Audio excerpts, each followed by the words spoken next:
ଏବେ ଭଲ ଲାଗୁଛି ତ? ହଁ ଏକା ଏକା ଘରକୁ ଯାଇପାରିବେ ତ? ହଁ ଯାଆନ୍ତୁ ବାବୁ, ଯାଆନ୍ତୁ। ମୁଁ ତ ନିଶ୍ଚୟ ଯିବି। ହେଲେ ତୁ ମୋର ଏତେ ସବୁ କଲୁ, ତୋତେ କିଛି ନ ଦେଇ ଚାଲିଗଲେ ସେଇ ଭଗବାନଙ୍କ ଦରବାରରେ ମୁଁ ଦୋଷୀ ହେଇଯିବିନି ତ?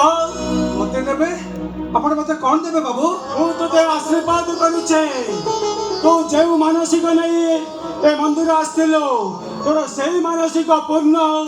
ଆପଣ ସତ କହୁଛନ୍ତି ବାବୁ? ମୋ ମାନସିକ ପୂର୍ଣ୍ଣ ହବ, ମୋ ବାପାଙ୍କ ଶ୍ରାମ ପାଇବେ। ଆପଣ ସତ କହୁଛନ୍ତି ବାବୁ? ଆପଣ ସତ କହୁଛନ୍ତି ବାବୁ? ତା ମାନେ ତୁ କଣ ତୋ ବାବା ସୁଖରୁ ବଞ୍ଚିତ, କିନ୍ତୁ କାହିଁକି?